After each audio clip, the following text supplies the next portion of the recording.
Well, good evening. I'm Lance, and welcome to Dozing Off.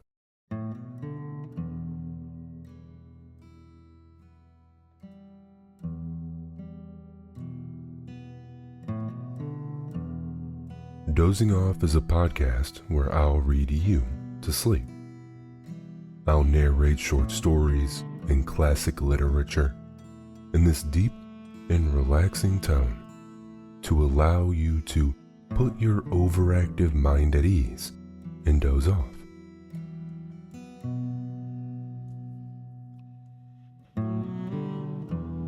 Jack London is back on the show tonight. I found his story called That Spot.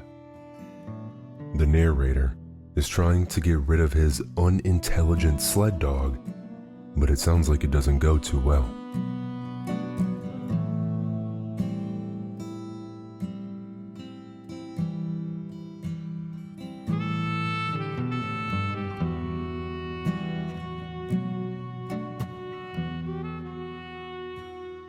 Thank you for being here tonight and making dozing off a part of your bedtime routine. Without further ado, let's jump in to Jack London's story. Here we go.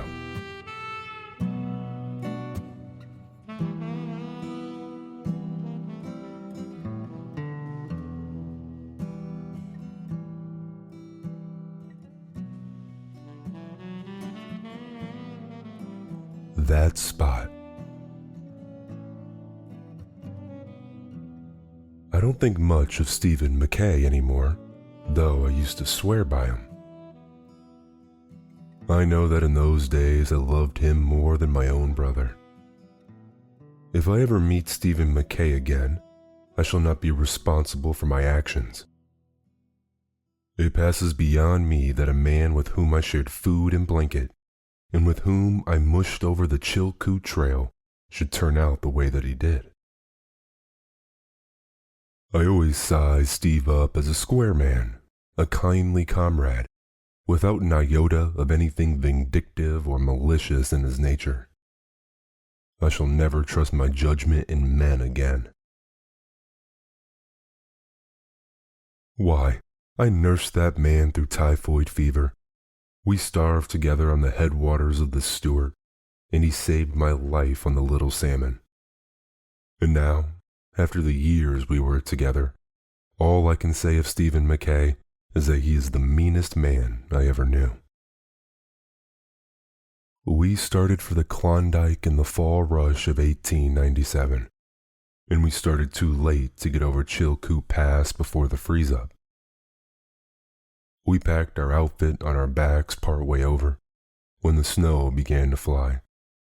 Then we had to buy dogs in order to sled it the rest of the way. That was how we came to get that spot.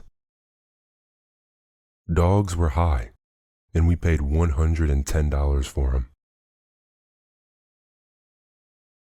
He looked worth it. I say looked because he was one of the finest appearing dogs I ever saw. He weighed 60 pounds, and he had all the lines of a good sled animal. We never could make out his breed. He wasn't a husky, nor Malamute, nor Hudson Bay. He looked like all of them, and he didn't look like any of them, and on top of it, he had some of the white man's dog in him. For on one side, in the thick of the mixed yellow, brown, red, and dirty white that was his prevailing color, there was a spot of coal black as big as a water bucket. That was why we called him Spot.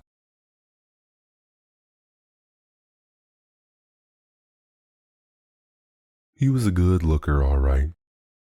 When he was in condition, his muscles stood out in bunches all over him. And he was the strongest looking brute I ever saw in Alaska, also the most intelligent looking. To run your eyes over him, you'd think you could outpull 3 dogs of his own weight. Maybe he could, but I never saw it. His intelligence didn't run that way.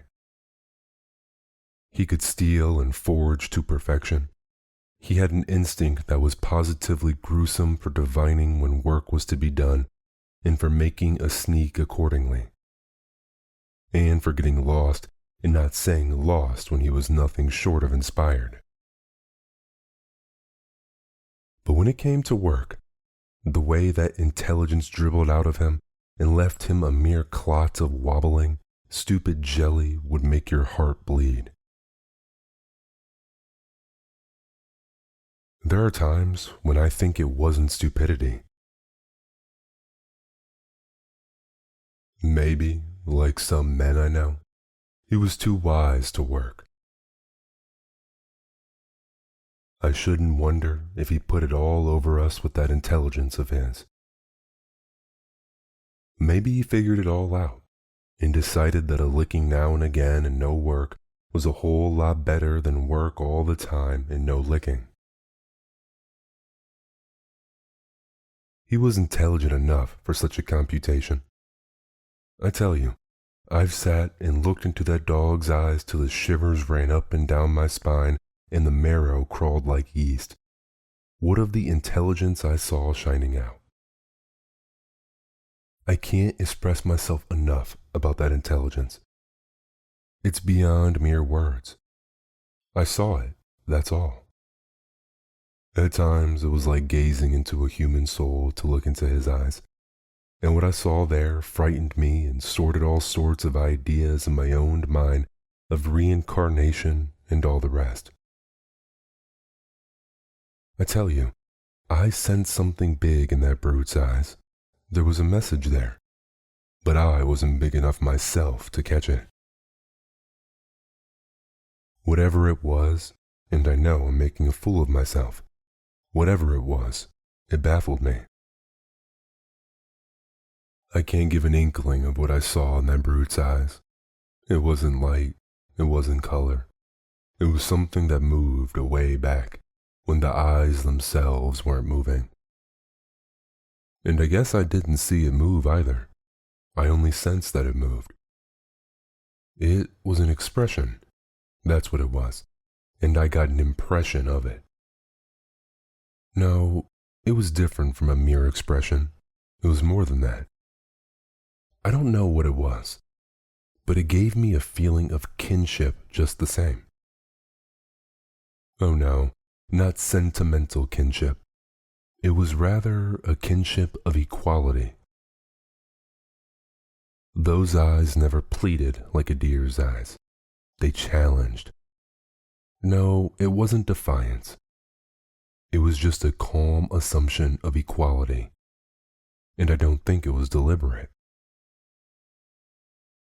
My belief is that it was unconscious on his part.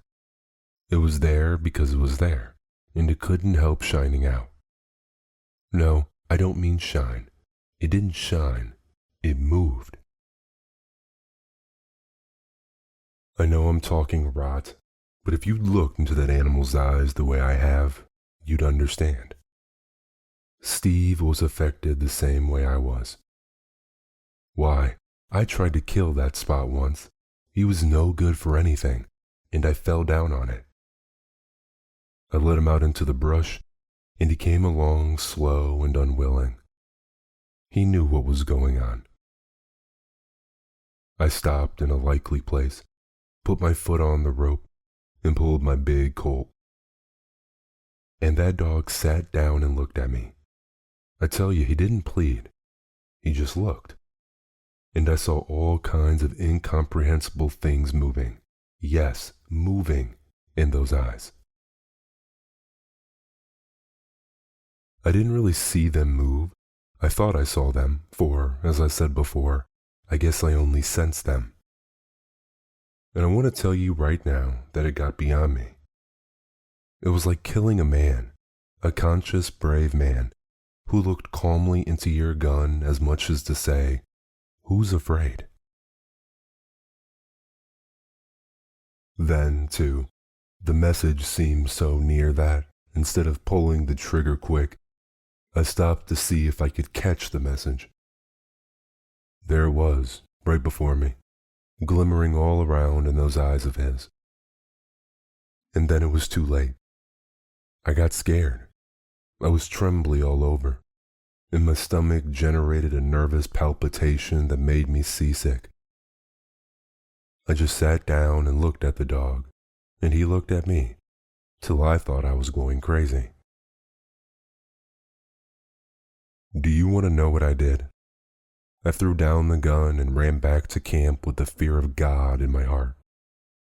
Steve laughed at me, but I noticed that Steve led Spot into the woods a week later for the same purpose, and that Steve came back alone, and a little later, Spot drifted back too. At any rate, Spot wouldn't work. We paid $110 for him from the bottom of our sack, and he wouldn't work. He wouldn't even tighten the traces. Steve spoke to him the first time we put him in a harness, and he sort of shivered, that was all. Not an ounce on the traces. He just stood still and wobbled, like so much jelly. Steve touched him with the whip. He yelped, but not an ounce. Steve touched him again, a bit harder, and he howled, the regular long wolf howl.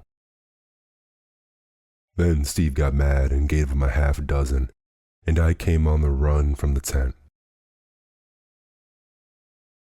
I told Steve he was brutal with the animal, and we had some words the first time we'd ever had.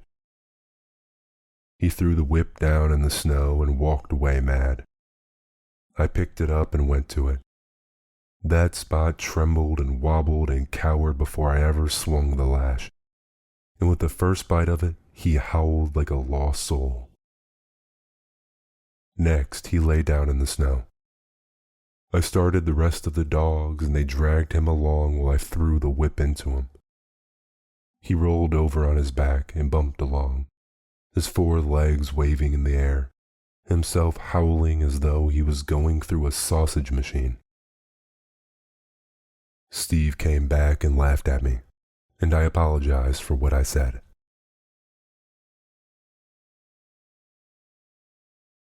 There was no getting any work out of that Spot, and to make up for it, he was the biggest pig glutton of a dog I ever saw. On top of that, he was the cleverest thief. There was no circumventing him. Many a breakfast we went without our bacon because Spot had been there first. And it was because of him that we nearly starved to death up the Stewart. He figured out the way to break into our meat cache, and what he didn't eat, the rest of the team did. But he was impartial. He stole from everybody. He was a restless dog, always very busy snooping around or going somewhere. There was never a camp within 5 miles that he didn't raid. The worst of it was that they always came back on us to pay his board bill, which was just being the law of the land, but it was mighty hard on us, especially that first winter on the Chilkoot, when we were busted, paying for whole hams and sides of bacon that we never ate. He could fight too, that Spot. He could do everything but work. He never pulled a pound, but he was the boss of the whole team. The way he made those dogs stand around was an education. He bullied them, and there was always one or more of them fresh marked with his fangs. But he was more than a bully. He wasn't afraid of anything that walked on 4 legs. And I've seen him march, single-handed into a strange team, without any provocation whatever, and put the kibosh on the whole outfit. Did I say he could eat? I caught him eating the whip once. That's straight. He started in at the lash, and when I caught him, he was down to the handle and still going. But he was a good looker. At the end of the first week, we sold him for $75 to the mounted police.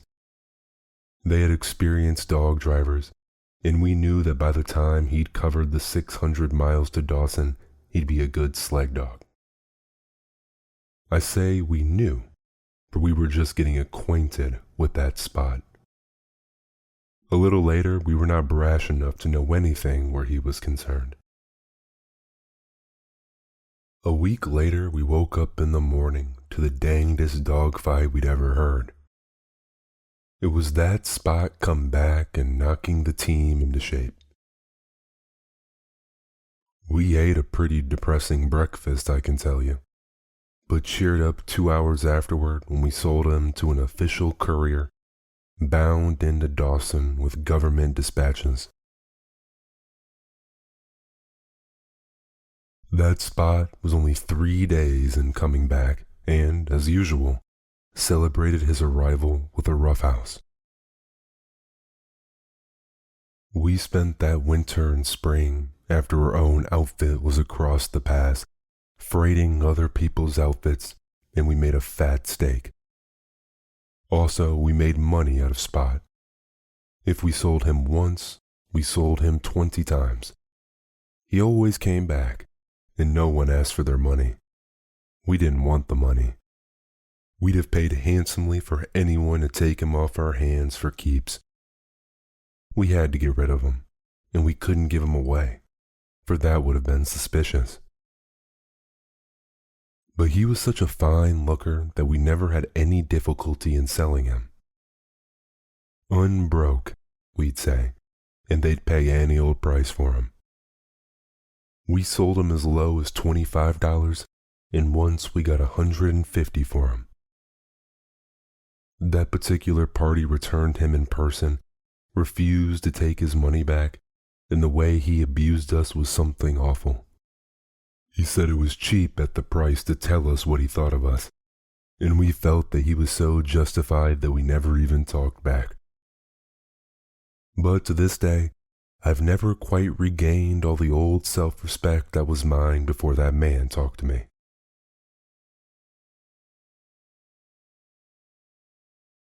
When the ice cleared out of the lakes and river, we put our outfit in the Lake Bennett boat and started for Dawson. We had a good team of dogs, and of course we piled them on top the outfit. That Spot was along. There was no losing him, and a dozen times the first day, he knocked one or another of the dogs overboard in the course of fighting with them. It was close quarters, and he didn't like being crowded. "What that dog needs is space," Steve said the second day. "Let's maroon him." We did, running the boat in a caribou crossing for him to jump ashore. 2 of the other dogs, good dogs, followed him, and we lost 2 whole days trying to find them. We never saw those 2 dogs again, but the quietness and relief we enjoyed made us decide, like the man who refused his $150, that it was cheap at the price. For the first time in months, Steve and I laughed and whistled and sang. We were happy as clams. The dark days were over. The nightmare had been lifted. That Spot was gone.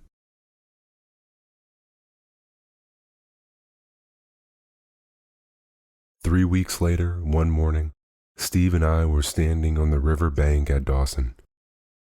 A small boat was just arriving from Lake Bennett. I saw Steve give a start and heard him say something that was not nice and that was under his breath. Then I looked, and there, in the bow of the boat, with ears prickled up, sat Spot. Steve and I sneaked immediately, like beaten curs, like cowards, like absconders from justice. It was the last that the lieutenant of police thought when he was sneaking. He surmised that there were law officers in the boat who were after us. He didn't wait to find out, but kept us in sight, and in the M&M saloon got us in a corner. We had a merry time explaining, for we refused to go back to the boat and meet Spot. And finally, he held us under guard of another policeman while we went to the boat.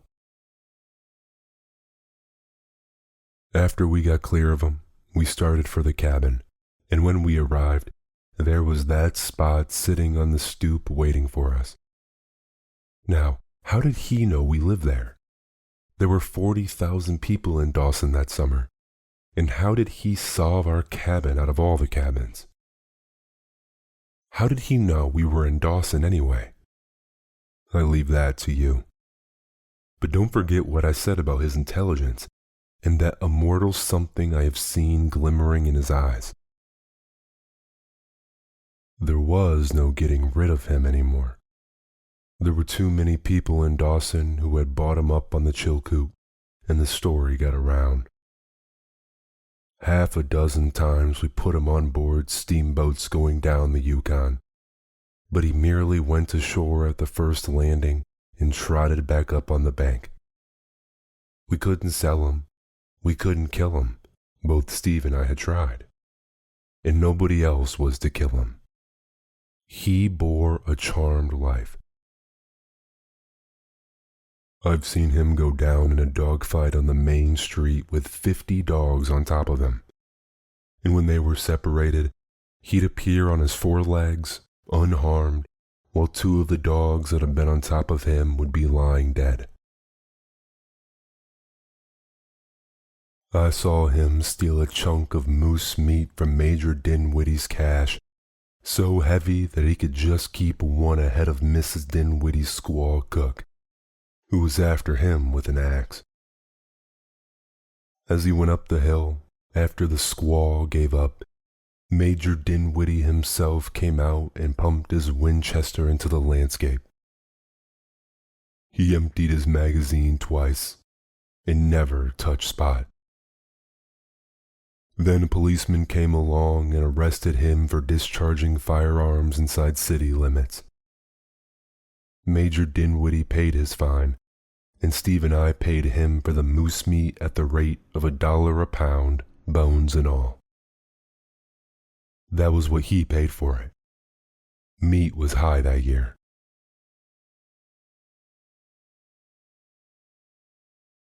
I'm only telling you what I saw with my own eyes, and now I'll tell you something also. I saw that Spot fall through a water hole. The ice was 3.5 feet thick, and the current sucked him under like a straw. 300 yards below was the biggest water hole used by the hospital.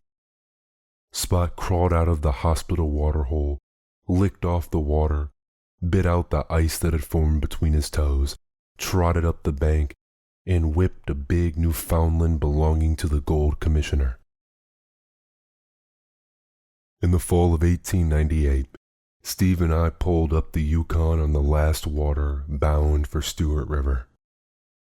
We took the dogs along, all except Spot. We figured we'd been feeding him long enough.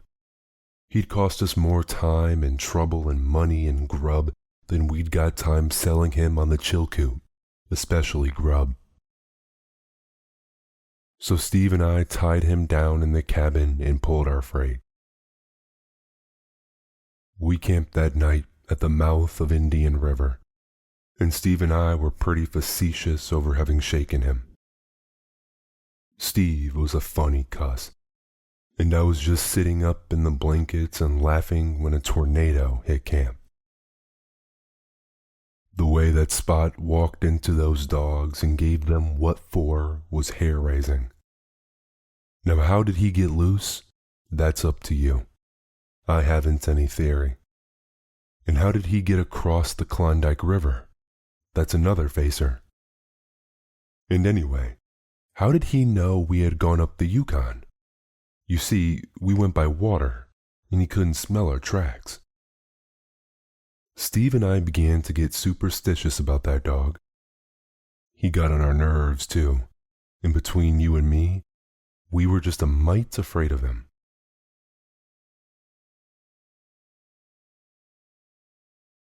The freeze-up came on when we were at the mouth of Henderson Creek, and we traded him off for 2 sacks of flour to an outfit that was bound up White River after copper. Now, that whole outfit was lost. Never trace, nor hide, nor hair of men, dogs, sleds, or anything was found. They dropped clean out of sight. It became one of the mysteries of the country. Steve and I plugged away up the Stewart, and 6 weeks afterward, that spot crawled into camp. He was a perambulating skeleton, and he could just drag along, but he got there. And what I want to know is, who told him we were up at the Stewart? We could have gone to 1,000 other places. How did he know? You tell me, and I'll tell you. No losing him. At the Mayo, he started a row with an Indian dog. The buck who owned the dog took a swing at Spot with an axe, missed him, and killed his own dog. Talk about magic and turning bullets aside. I, for one, consider it a blame sight harder to turn an axe aside with a big buck at the other end of it. And I saw him do it with my own eyes. That buck didn't want to kill his own dog. You've got to show me. I told you about Spot breaking into our meat cache. It was nearly the death of us. There wasn't any more meat to be killed, and meat was all we had to live on. The moose had gone back several hundred miles and the Indians with them. There we were. Spring was on, and we had to wait for the river to break. We've got pretty thin before we decided to eat the dogs, and we decided to eat Spot first. Do you know what that dog did? He sneaked. Now, how did he know our minds were made up to eat him? We sat up nights laying for him, but he never came back, and we ate the other dogs, we ate the whole team. And now for the sequel. You know what it is when a big river breaks up and a few billion tons of ice go out, jamming and milling and grinding. Just in the thick of it, when the Stewart went out, rumbling and roaring, we sighted Spot out in the middle. He'd got caught as he was trying to cross up above somewhere. Steve and I yelled and shouted and ran up and down the bank, tossing our hats in the air. Sometimes we'd stop and hug each other. We were that boisterous, for we saw Spot's finish. He didn't have a chance in a million. He didn't have any chance at all. After the ice run, we got into a canoe and paddled down to the Yukon and down the Yukon to Dawson, stopping to feed up for a week at the cabins at the mouth of Henderson Creek. And as we came into the bank at Dawson, there sat that Spot waiting for us, his ears pricked up, his tail wagging, his mouth smiling, extending a hearty welcome to us. Now, how did he get out of that ice? How did he know we were coming to Dawson to the very hour and minute to be out there on the bank waiting for us? You know, the more I think of that Spot, the more I'm convinced that there are things in this world that go beyond science. On no scientific grounds can that Spot be explained. It's psychic phenomena, it's mysticism, or something of that sort, I guess, with a lot of theosophy thrown in. The Klondike is a good country. I might have been there yet and became a millionaire if it hadn't been for that Spot. He got on my nerves. I stood him for 2 years altogether, and then I guess my stamina broke. It was the summer of 1899 when I pulled out. I didn't say anything to Steve, I just sneaked. But I fixed it up all right. I wrote Steve a note and enclosed a package of rough-on rats, telling him what to do with it. I was worn down to skin and bone by that Spot, and I was that nervous that I'd jump and look around when there wasn't anybody within hailing distance. but it was astonishing the way I recuperated when I got rid of him. I gained back 20 pounds before I arrived in San Francisco, and by the time I'd crossed the ferry to Oakland, I was my old self again, so that even my wife looked vain in any change for me.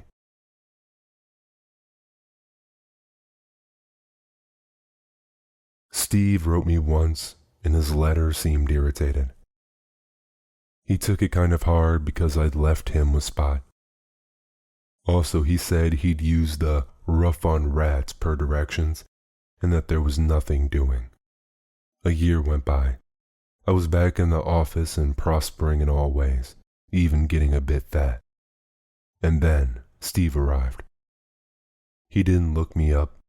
I read his name in the streamer list and wondered why. But I didn't wonder long.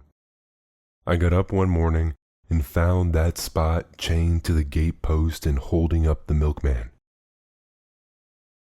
Steve went north to Seattle, I learned that very morning. I didn't put any more weight on it. My wife made me buy him a collar and a tag, and within an hour he showed his gratitude by killing her pet Persian cat. There is no getting rid of that Spot. He will be with me until I die, for he'll never die.